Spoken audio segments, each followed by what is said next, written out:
que ta grâce, seule ta grâce. Nous voulons instaurer un état de droit. Et dans un état de droit, il y a une justice indépendante. Ce n'est pas à l'individu Félix Tshisekedi de commencer à faire justice.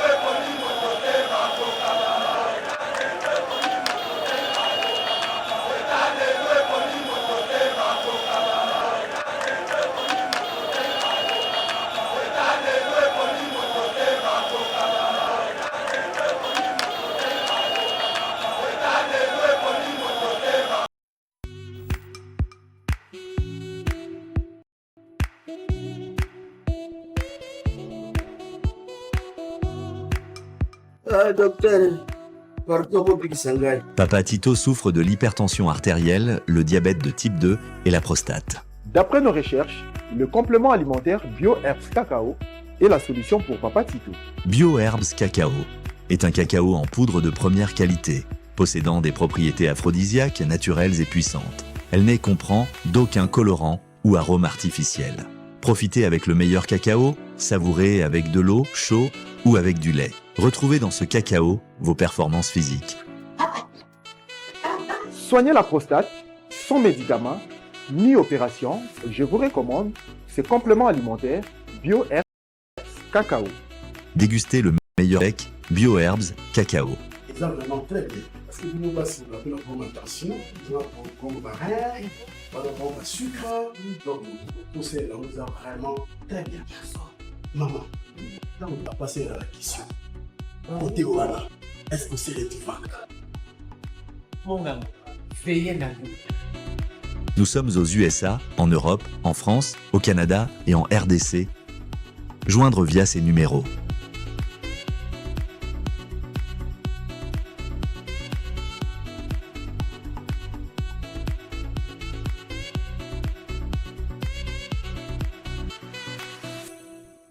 BioHerbs Cacao. Pour devenir distributeur, écrivez-nous sur gmsociety1gmail.com ou en appelant sur ces numéros. Adresse Kinshasa, 17 rue de Marais, Kingombe, à côté de DGI.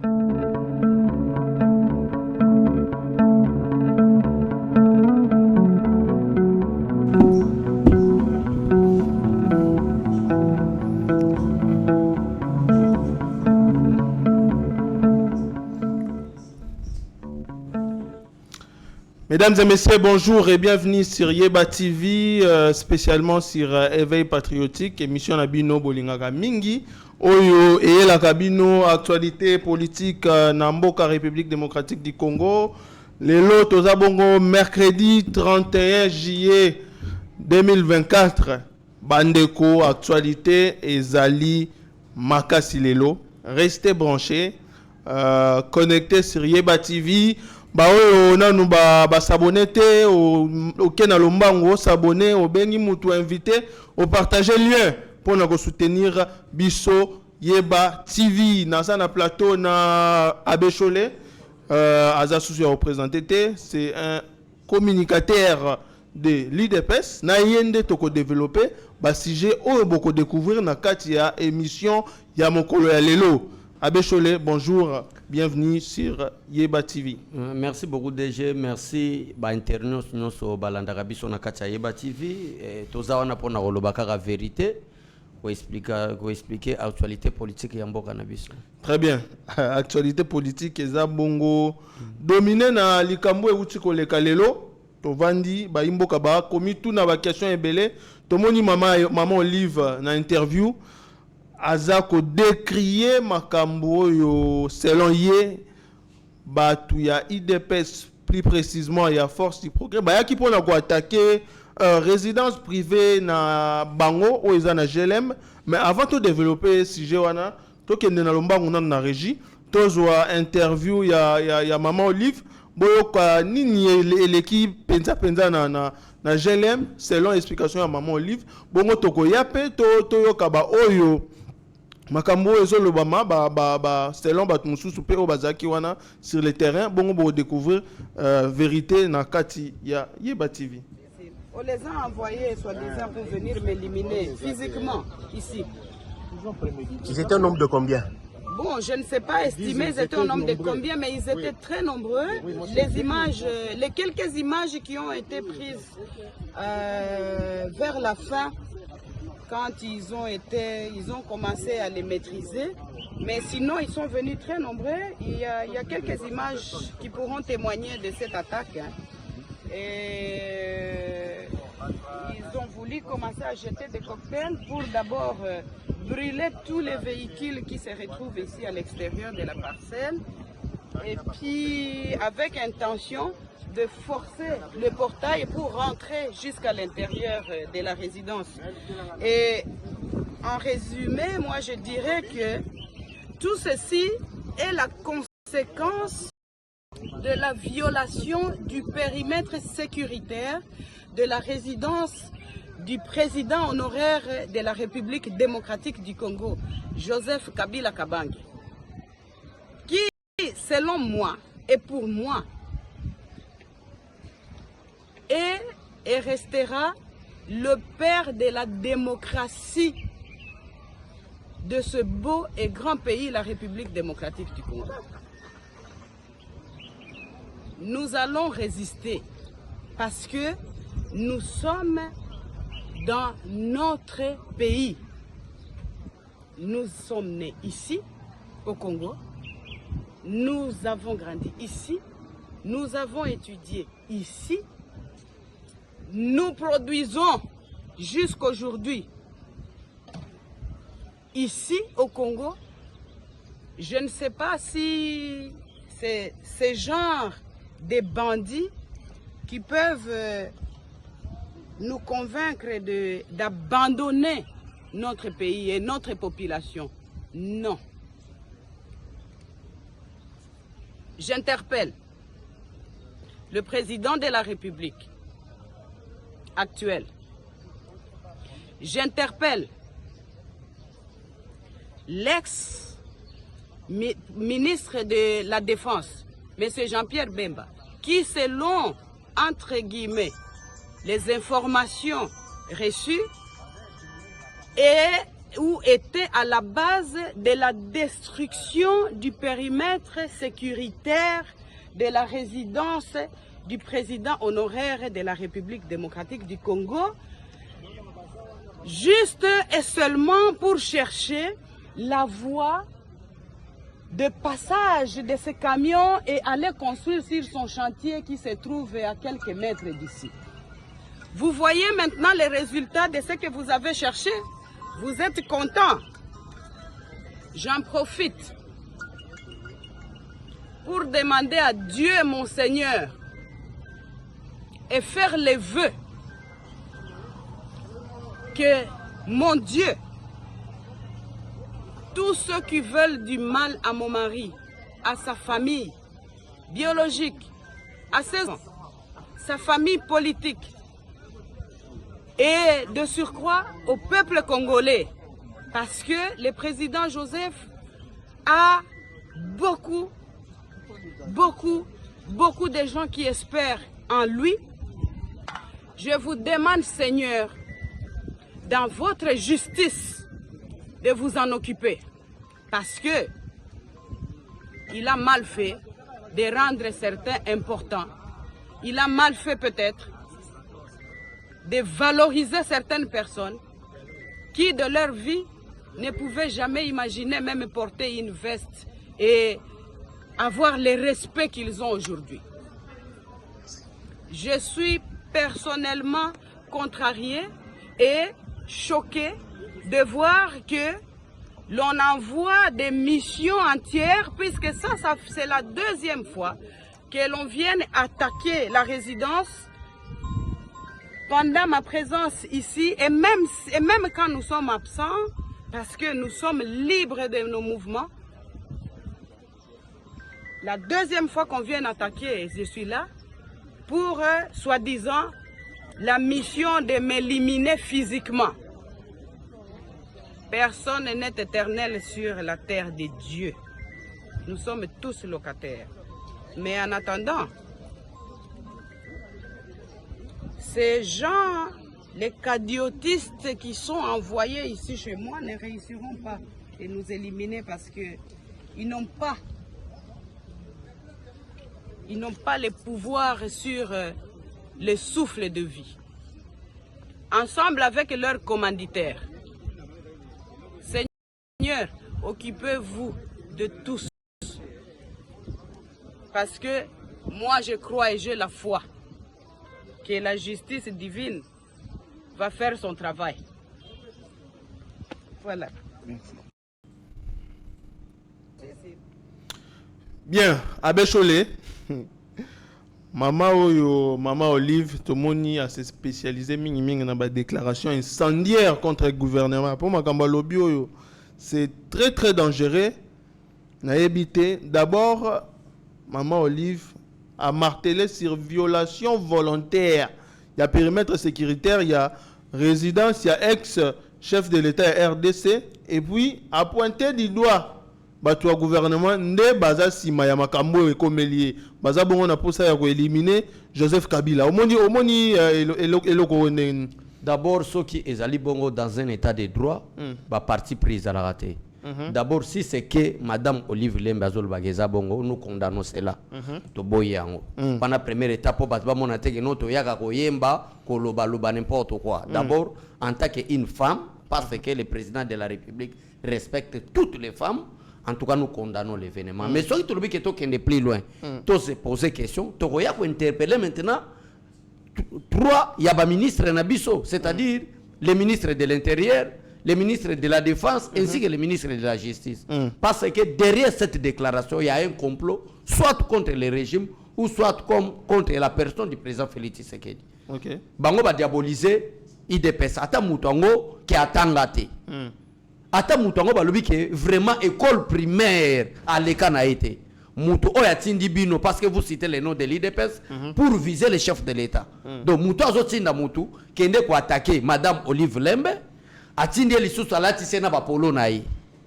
Osomona un degré d'imbécilité comme ces les ganimito ba congolais.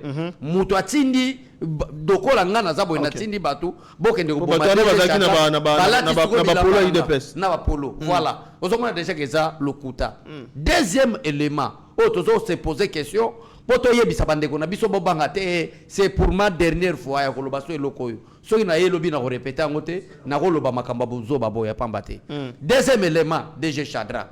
Donc bana di progrès balongwa na bango na ba site na bango place bazali ba kende kaka ko attaquer résidence ya maman Olive Lembe sans armes. En attendant, les militaires même qui protègent la résidence de notre ex-président Joseph Kabila sont payés par le gouvernement. Mais elle va beta massage, beta massage par qui? Mais massage c'est beta qui? Mais massage c'est beta mi. Mais beta mi lokola na guerre comme si bazala ki cause la révolte moko ba banda guerre ngo o bakanaka. Il y a le déjà que babanda oboka ba cocktail molotov na kasa lupango. Non. Po ba tumba ba mituka nyoso tu ezaki pemeni. Papa, j'ai les mutunyo sa yebi eza na Gombe awat non? Et ça quartier résidentiel. Na yebite soki maman Olive Lembe balokuta za ko sala kala parce que bazaki na pouvoir bato ko répliquer bazaki ko banga parce que régime na bango ezaki régime sanguinaire. Je crois inutile na répéter sur na maman Olive Lembe ndenge ba kalsina bato na siège à IDPS. Donc bana bato balongwe na banda na bango na quartier résidentiel au les cas des parcelles sans avoir des policiers ou des militaires na ba molotov inde et pas Olive Lembe qui est protégé par des militaires. Est-ce que vraiment ata mutu yango balobi ke azane na conscience te yako lobelo kwana. Raison pour laquelle on a interpellé trois yaba ministres na biso. Il y a défense na intérieur d'abord parce que sécurité en mboka zala maboko na bango batele mabaye ba qu'est-ce qui se passe ou qu'est-ce qui se prépare derrière ba allégation ya madame Olive Lembe. Donc en réalité ça lokuta. Très bien. Abbé Cholé to vanda non premier point où il y a le bagma comme violation sécuritaire mais pourquoi paix? Pour tu sais bien que j'ai les moyens qui na barrière mais depuis accession il y a Fatina pouvoir ba buka ki bongo ba barrière wana ba buka ki bongo moi portail moi pas mener les alaki wana il y a lobby les alaki une très mauvaise décision fallait pas ba buka nzela wana pourquoi Donc avant ya lo bagezaki barrière bango ava basomba GLM bakutaki ngona barrière. Olive Lembe era zolo bage barrière za wana. Parce que bango babotami wana. Malgré azo finga batu na ba privé ya yena mbali na. Oui, oui, ya ngona nazo répondre DG. Malgré mamo Olive Lembe azo finga batu ba mususu kalabalata ba costume te. Éducation na ça je dois respecter mamo Olive Lembe. Togoya wana bo pas de problème. Yango était avant bango baya ko somba GLM et comme ya bango. Je crois GLM comme ya bango après accession ya Joseph Kabila na pouvoir. Mais avant cela, GLM ezalaki ya bango te. Nzela wana ezalaki vide. Batu batie ba barrière ezalaki bango. Mais avant bango batie ba barrière bato yo bazalaka wana. Bazaki na insécurité jamais. Et elle batie barrière. Ba yeba kiteke bakangani zeta l'état autorisation na pesa ki bango. Donc c'est-à-dire ezalango kaka ndenge na yebisio que ezali complot soki bozo mona ngo lokola maseki. Eza théâtre derrière nzela wana eza nzela na bango. Nzela na bango te.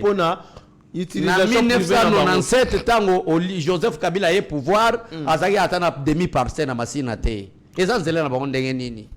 Na 97 Kabila komi na Kinshasa ata demi parcelle na masina eza te. Gloire à Dieu nzamba lokotaka na sa tomoli likolo. A commissaire président de la République na ba mbongo ne baza ofuta ye amoni ke na sombela bana nanga ata partager. Yo moni déjà Shadrach na habité sur bato basala ko na espace à GLM wana. Ce n'est pas seulement que famille Kabila ba fandaka.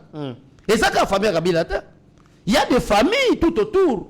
Mais comment est-ce que yo qui place wana bato muso bazoganga raison pour laquelle la zone ko yebisa bandeko na biso ba congolais surtout ba konzamboka mikolo e bo préparer sécurité patrouille et le cas ezana eloko bazali ko préparer théâtre na bango basali et simbité pedo insister na ministre de la justice a interpellé madame Olive Lembe du fait que la police peut ba militaire au bazana résidence il y a notre ex-président Joseph Kabila nde bango nde bakangi ba mema bato na justice bango na bata droit ba magistrat bango mema ngo pe na flagrant délit parce que flagrant délit parce que notre ex-président jusqu'à présent est sénateur à vie pour que tu découvrir la vérité on comprendre que derrière cette vérité il y avait un complot contre le régime et le président. Très bien pour la maman Olive Abécholé au isa deuxième point auto souligner qui na interview na ye aloba qui déjà que makambo yo eza complot ya bato ya pouvoir.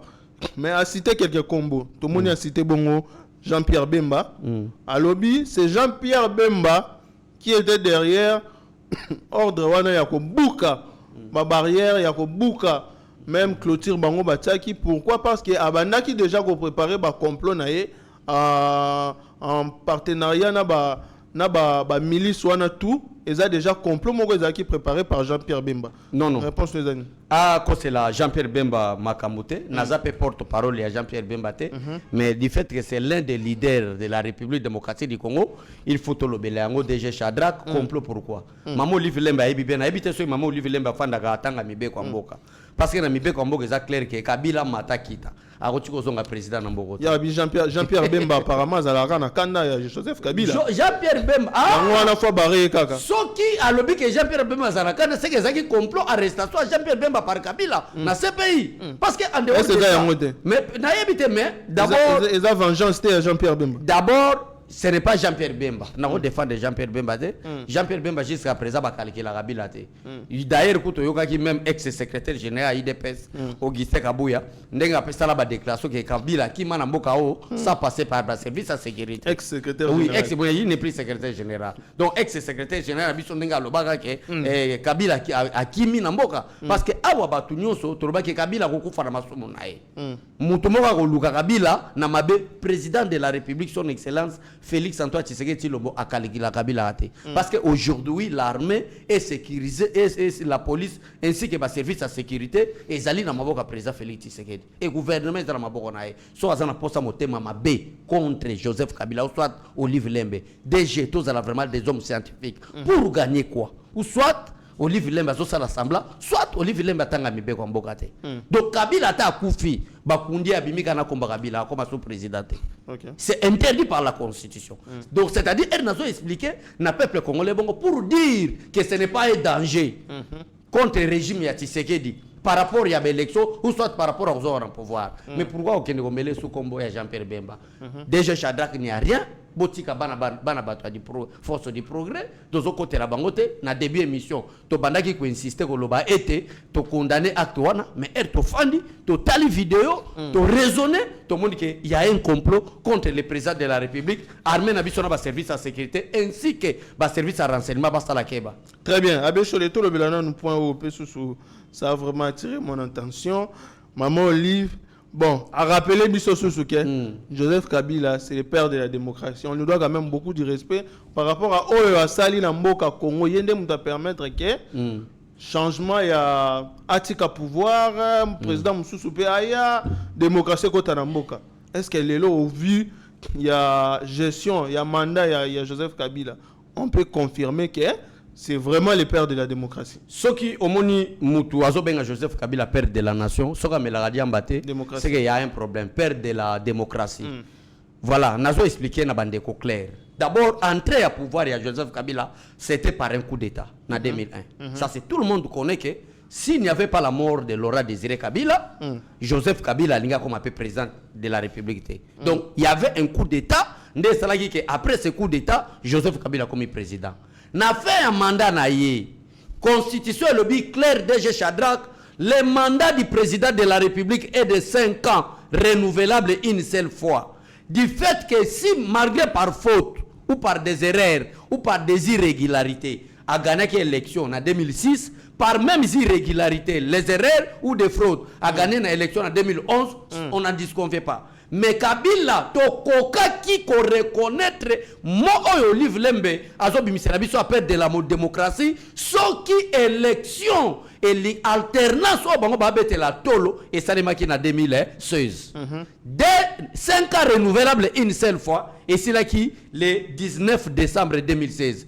Déjà Chandra kozalanga na plateau awa toyaki ko comprendre que élection na pour que alternance quota et ko salama na 2018 na yebité article ni na constitution et le baki que au cas où il n'y a pas les élections toko kende ko sololana senuko ata moko ezalité. Par contre manque d'organisation que ce soit le président de la République en fonction ou soit la CENI et Sengel va répondre devant la justice va répondre et ça la KO wana premier élément toye ko zo élection ratée. D'ailleurs, élection en 2018 n'est pas des élections constitutionnelles. Ce sont des élections consensuelles. Parce que la Constitution permettra de quitter que tout ça l'élection en 2018. Et permettra de faire l'élection en 2016. Voilà, deuxième élément. Troisième élément. Mais tout le monde qui va dégâts.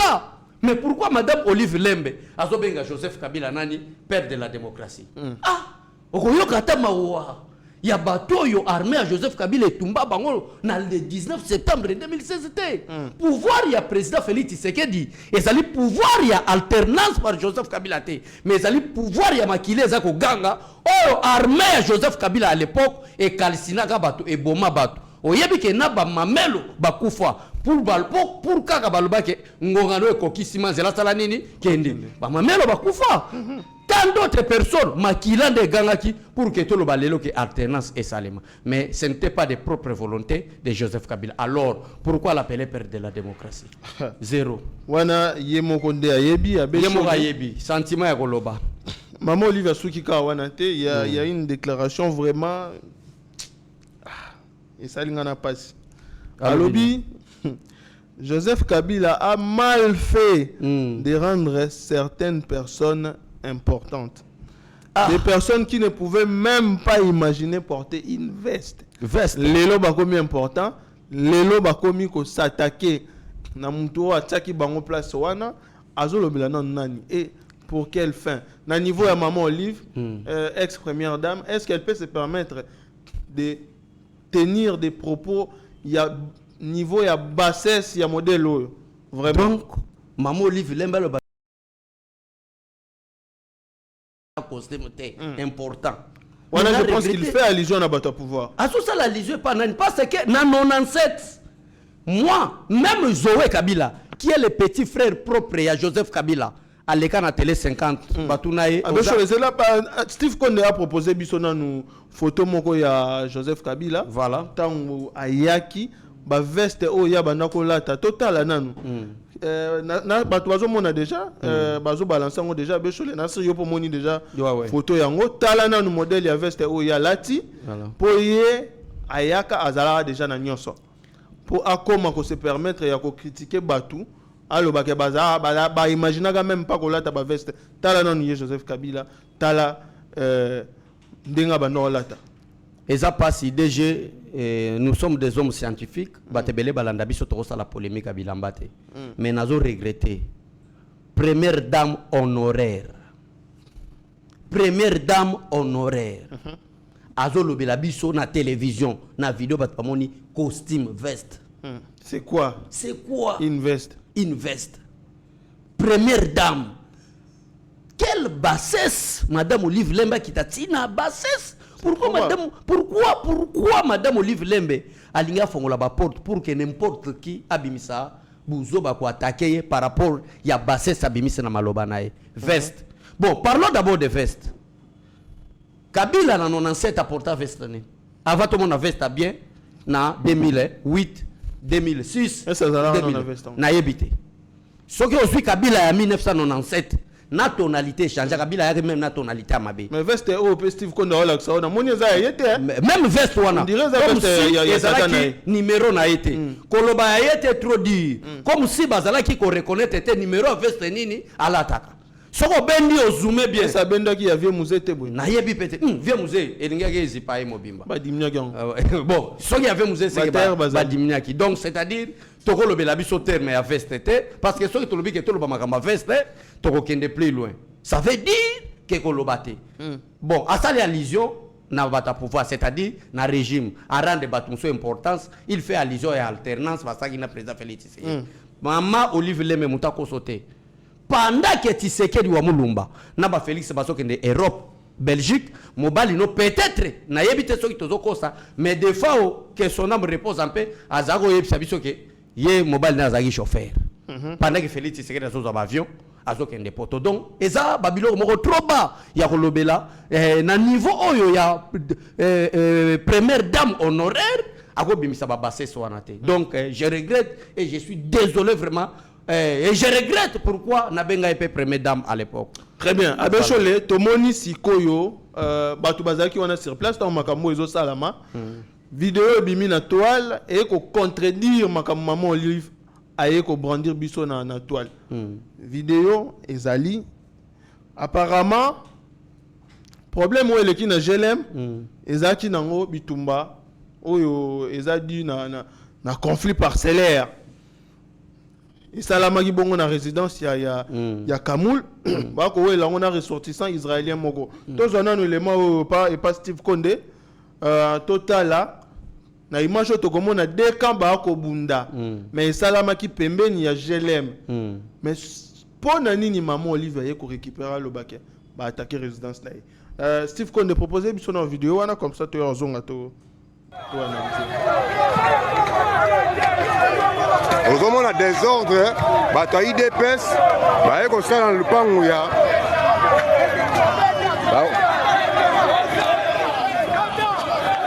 Bataille d'EPS, bah dans le Pangouya. La zone de Kabalou, parce que au Bouka, bah biloko dans le Pangouya.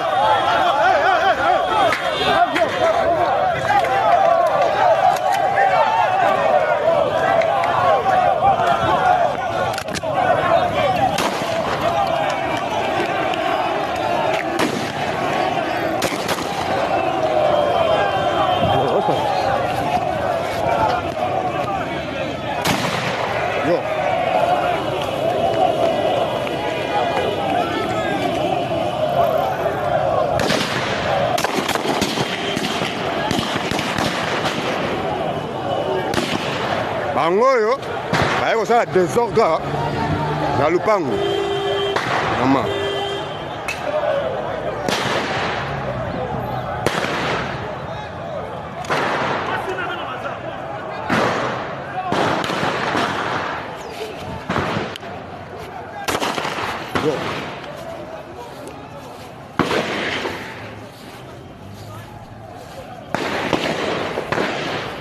Calme.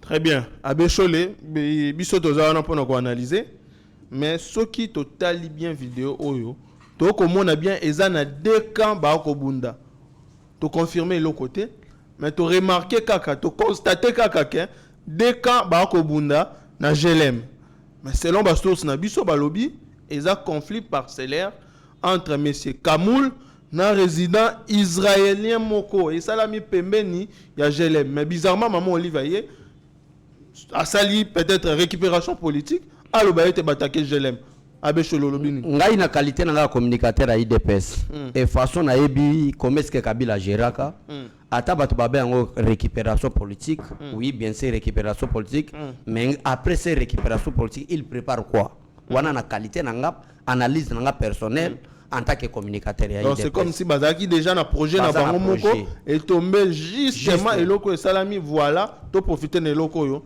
pour charger bango to wuti ozana problème ba transport na ebité et soko zo ya na bureau zo ma anguma ndenge ya bato ezalaki bon imaginez vous soko ekutanaki et que Jelem côté ezali kuna bo hôtel du fleuve ezaba kuna hein ba résidence ba généraux ebele baza kuna soko pousa ni mo muke o mona peke no na sima boye palais de la nation pe ezali bato bayo ka que tout autour ezali quartier présidentiel massa c'est betami et que ba garde républicain ya président de la république pe ba ke ko attaquer balinga balo banini guerre rébellion ça mina Kinshasa bato bazo tomba c'est ça leur complot na yebi bato wana bien Kabila depuis talaka Kabila fatia a funda na CPIT ba droit de l'homme ba talisa biso makamba ba force commune to yeba makamba ba force communauté mais ba droit de l'homme internationaux ba talisa biso que y a des forces communes ya ba maluku ya ba boy ba bundu dia Congo ba crime wana ba bango crime contre l'humanité mais fatia sedate pour que ba kanga Kabila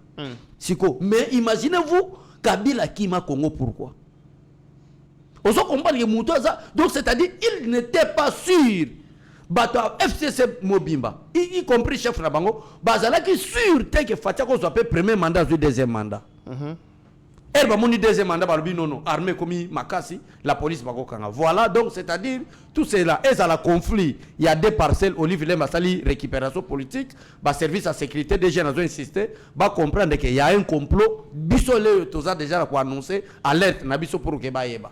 Très bien. Abbé Cholet, merci en tout cas pour l'éclaircissement. Mesdames et messieurs, tout le compte un deuxième sujet. Mais sujet oyo est que ça l'a vraiment passé. IDPS n'a habité. Bozola la pona nini po makamboye koleka sima oyo eza kopé sa passe. Batu ba ko préparer complot contre chef de l'État. Mais bizarrement, Batouango est un partenaire et chef de l'État. Tout le monde a une réunion secrète. Et ça, la qui lobby dans l'hôtel du fleuve. Il y avait la participation de Samalou Konde, Fifi Masuka, Figiro Otoyebi, ma partenaire et chef de l'État. Mais bizarrement, Batouana va travailler dans Moulili pour combattre le chef de l'État Félix Antoine Tshisekedi. Nini et salama ki na réunion wana makambo nini balobelaki pe pona nini basalaki réunion wana tokende bongo na régie et pas Steve Konde yé a ko balancer les biso vidéo oyo eza alerte ya Kulutu Zakari Babaswe a pesi alerte na makambo eleka ki lobby HD c'est la biso dans nos vidéos wana comme ça ba imboka ba découvrir nini et koleka en Mboka République démocratique du Congo complot nini ba ko préparer contre chef de l'État. Je viens de déjouer un complot. Nazomona rabino ba o bozolo baka wana bon. Bolo bana bino ça fait 40 ans que ngana na sa polémique film ta gagné ngazate. Ndaba corrompant à l'art. Ba corrompant à l'art. Sans lugar à l'art. Moïse Katumbi a kabi mongo ya kosakanate na vote. Vous voyez bien. Sans lugar à l'art. Bateau na dénoncé lobby. On a série problème on basala pas millionnaire. Nangana lukabango. Mais dans un côté à Mboka, du côté de la nation, j'ai déjoué un complot. Je me suis là-dessus au procureur, mais bien ce que vous fâchez, n'a continué. Je suis tellement serein et habitué boko finga ti boko lemba. Pour ça, on a compté ma fille individuelle dans un champion. D'abord, oh, petit Ozo Lobana, Keba le 31, Bayer a Zelayo, Bayer a Zelayo. Bayer a Zelayo. J'ai déjoué un complot. Ce n'est pas un problème d'argent. On se calme. Moi, j'ai demandé au procureur de la République d'aller voir ce qui se passe au fleuve Congo. Ceux qui étaient au fleuve Congo, qui ne se reprochaient rien, sont restés. Pourquoi ils ont fui? Je reviens, j'insiste, nous sommes en pré-campagne électorale. En tant que député provincial, le Sénat est l'émanation des assemblées provinciales. Donc j'ai un mot à dire par rapport à l'orientation et à la vision du chef de l'État. Et la vision du chef de l'État voudrait que le Congo aille dans un sens. Pas dans le sens que de petits complots se font sur fond d'argent, c'est connu. J'ai l'information. J'informe le procureur de la République pour qu'il aille voir ce qui se passe au fleuve Congo. Eh bien, je vois des dépendants, je les appelle comme ça, des dépendants. Nogo, Batouanago, Babati, Bagilwando, Bafiba Soukamande, Bazana, sans aloi bin dans la bango. Maintenant, Kotamboka. Et puis les faits me donnent toujours raison après. Aux actes les bons là. J'ai déjoué un complot, je suis fier de moi. Pour le reste, Bolo Babo, Lembabo, Kitabo Mata. Très bien. Abe Chole, likambu ya Sénat oyo namoni lokwa banguna bakoti makasi na likambu ya Sénat. Danika Bongo, soi-disant membre ya IDPS, c'est lui qui est derrière réunion oyo Salami Lobby. Tomoni Sama Lukonde, Fima Souka, baye pona ko dresser liste ya ticket ya union sacrée pona Sénat au bango moko ba bandi ezala bongo, alors que le chef de l'État a décidé qu'il déjà autrement. Likambo wana nanu toloba nini pona biso ertozolo bake baza ko teka ba poste batebele baza ko kanisa que peut-être doza contre secrétaire général peut-être ozolinga été d'abord ba viola mibeko ya mboka Fifi Masuka sala intérim ya gouverneur plus ya 6 mois na yebite nini poussa ki bango sentiment nini bazaki na bango kotika Fifi Masuka de ne pas organiser les élections. Ba province nyonso bazalaki na baka lokola oya Lualaba ba organiser des élections kaka ya Fifi Masuka. Soit-disant partenaire fidèle ya chef de l'État. En attendant chef de l'État place au Fifi Masuka ko diriger. Bah, chef de l'État soit ba belete même na village natal ba incapable de réunir même 3%. Voilà. Alors Fifi Masuka Sama Lukonde na ba territoire na bango na ba province na bango, le chef de l'État a échoué. Na ba province na bango bazui ba mokonza mboka zui atani nité mais batika Fifi Masuka a dirigé province ya Lualaba sans même organiser les élections. Toké na ba élection ba commissaire puissant. Parmi ba province les anambongo ebele Lualaba eza parmi. Et Sama Lukonde zoka ex-premier ministre. En dehors ko sala ba kopune le premier ministre comme na mbongo, mais ba sala regroupement politique na bango moko o bazana Fifi Masuka na kati. C'est-à-dire ato zo mona Danika Bongo azali membre ya IDPS, mais ba sala kati ya regroupement politique oyo nani Sama Lukonde a ko diriger, mais na qualité pe ya moko ya ba présidium ya union sacrée. Ba ke ko kota réunion wana na réunion ba koti ezali nini bazwa nani Sénat donc ça a vraiment l'ikopa na bango d'ailleurs écoute je quoi ceux qui rapportaient ceux qui questionnaient radio bazol ba kia route na parti politique ya nani ya Fifi Masuka bon comme ici bato puissant pour na conduire chef de l'État mais si le gouverneur du Lualaba que ça soit dit Okatanga était membre fils de l'IDPS mais le même regroupement politique ba Sama Lukonde bazana ba Fifi Masuka mais la puissante baza tellement puissant na kacha na ngo yoka ba Carola Gito pe baza na kacha reko baza puissant bana ba comme si bango puissant bato baza ko diriger kaka IDPS na yebite par rapport à très bien kaka bato oyo chef de l'État a copé sa bango pouvoir bato chef de l'État azako sala poto yebaka bango te voilà Sama Lukonde il est sorti de nulle part avec la confiance du chef de l'État Lelo Akomaki premier ministre il a géré ce grand pays la RDC mais avec quel résultat, quel bilan Sama Lukonde. Mais les lots, même Batouana va trahir chef de l'État. Tout le monde Fifi Masuka ena balobe ena mallette ya bambongo pour na kope ça bongo ba sénateur. Ouais, sénateur parce que mutu na voter kaka batu na bango. C'est-à-dire message to to lancer en opé na ba cadre ya IDPS c'est na papa topeka bongo. Mais honorable sénateur topeka bongo il faut ayeba makambo oyo parce que Fifi Masuka c'est vrai. Soki OK ba yebisa biso aza comptable hôtel diplomate boye. Soki OK kuna balbi aza kuna na ba maleta mbongo. Mission na ye ezali même parce que danger za makasi. Na yebi peke papa ka nani honorable sénateur topeka bongo azali choix chef de l'état azali choix ya IDPS azali choix ya ba combattant ya base mais ba maleta mbongo o ekiti eza pona ko combattre candidature na ye ata akozala candidat mais abimate wana premier élément deuxième élément DG Chadra Kamere so itozui ba voix ya Kamere tozui na bato mosusu na bato baza comme premier vice-président ya azama mari IDPS na Assemblée nationale bon se poser la question de chance ni Kamere azaki nango azwa ba voix ebele ya kolega même premier vice-président ya IDPS marié ba postuler na poste morote mais Kamere na ba voix aleka bango na nani na mutu oyo aza soki rapporteur adjoint soki rapporteur mwasi wana ya assemblée bango de babima na bavo ebele et ya bato ebele te donc c'est-à-dire il faut tellement parce que Fifi Masuka est ici bato ba commissaire ba riche na rolo bakaka bato ba diriger IDPS oui bon ayana ba maleta mbongo wana a corrompre bato ne babi très bien abeshole total na nu ticket yango babimisi wana to moni bongo na poste ya président ya Sénat batie Sama Lukonde. Premier vice-président, José Kalala.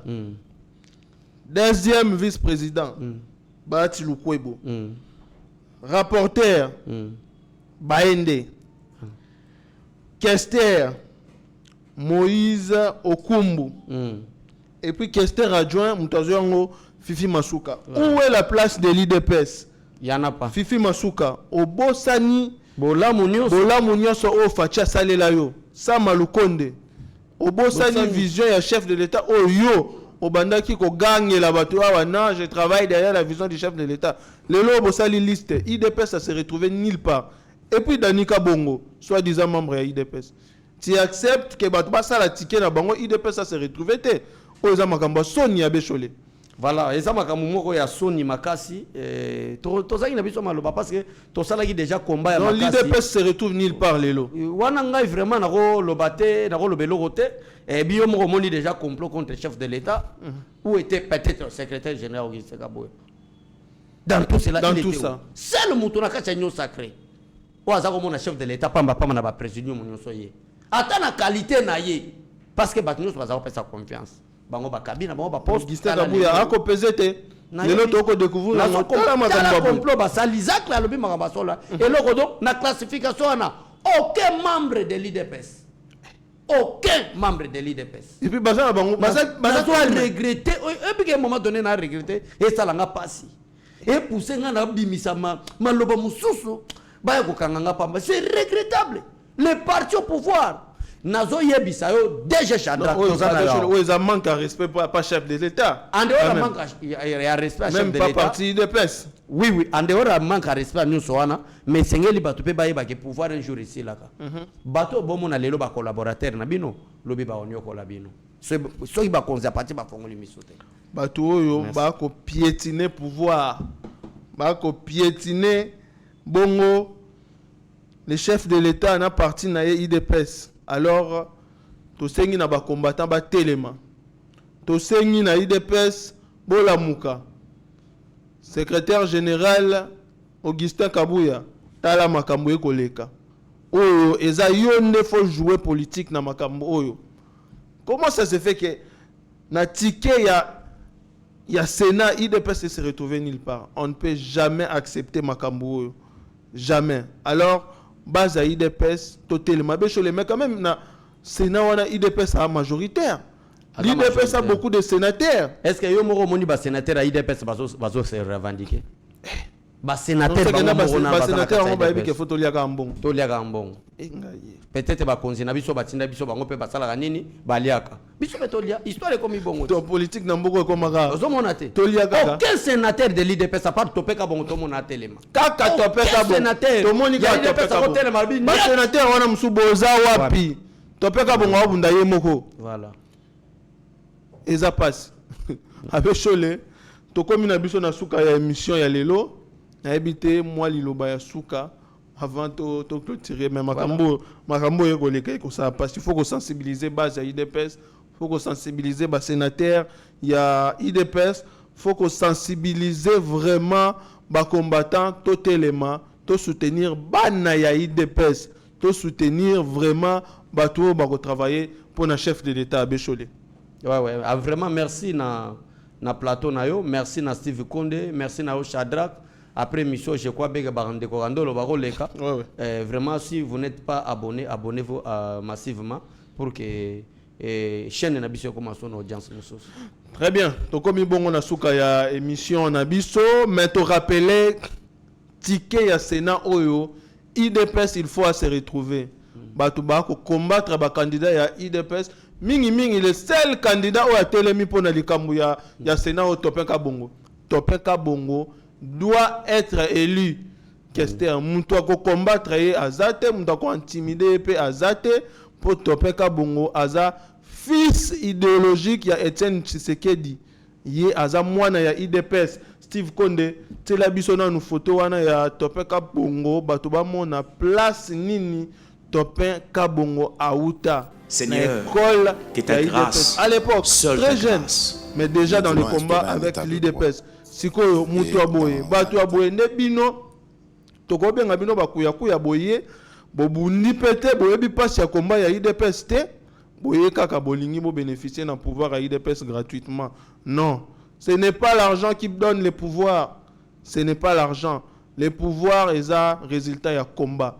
Topenka Bongo abundi pour la chef de l'État, abundi pour la IDPS, il mérite largement sa place.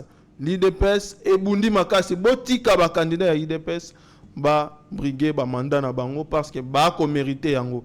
Mesdames et messieurs, to komina suka ya émission lelo. Na sengi na bino bozala toujours branché scotché na Yeba TV, abonnez-vous, activez toujours la cloche des notifications. Bientôt là, tu vas lancer campagne. Il y a qu'à soutenir Yeba TV, ba membre fidèle ya Yeba TV. YouTube, baza bongo na option ya ba souscription. Muto alingaka Yeba TV. Bon, on a déjà une souscription à Bino. Ça veut dire que on va soutenir Biso à $3 ou $2 chaque fin du mois. Et que ça, la Biso bien, ou qui cliquez na Yeba TV, on continue option souscription. Aux une souscription à Bino pour Nabato Balinga Yeba TV. Ça va beaucoup nous aider. On se retrouve demain sur Kinzambalingi avec Abe Chole sur Yeba TV. Restez branchés. Bye. Seigneur, que ta grâce, seule ta grâce. Nous voulons instaurer un état de droit. Et dans un état de droit, il y a une justice indépendante. Ce n'est pas à l'individu Félix Tshisekedi de commencer à faire justice.